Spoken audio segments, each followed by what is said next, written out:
In today's video, I'm going to teach you how to create automation in ManyChat. We'll walk through building a simple, reliable automation that greets your audience and responds based on what they do. Start by opening ManyChat and heading to Automation, then Flows. Create a new flow and choose Blank Flow so you're working with a clean slate. Add a message block to the canvas. This first message is what a user will see when your automation runs, so keep it warm and clear. Something like, "Hi, how can I help you?" works great. You can keep it conversational and set expectations about what happens next, like offering choices or asking a quick question. Now, let's connect this flow to the real world with a trigger. Go to Automation, then Triggers. A trigger is the event that starts your automation. Pick the one that matches how your audience typically reaches you.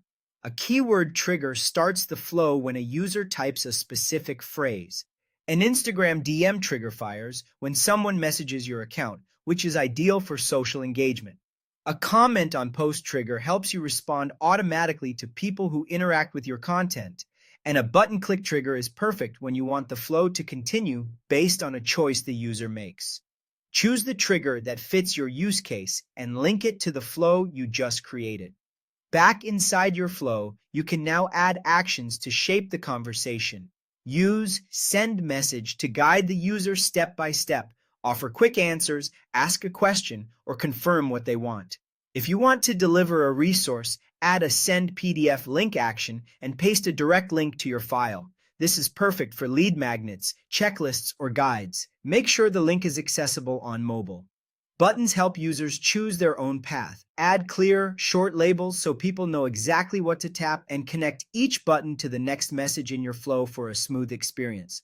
Tags are very important for organizing your audience. Apply a tag when someone clicks a button or reaches a certain message so you can understand interests and behavior later. Finally, use Save User Data to store key details users provide, like a preference or a topic they care about.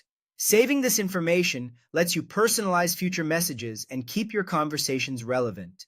With your flow built, your trigger set, and your actions in place, you now have a functional automation in ManyChat that greets users, responds to their inputs, and keeps track of what matters. That's the foundation you'll build on as your strategy grows.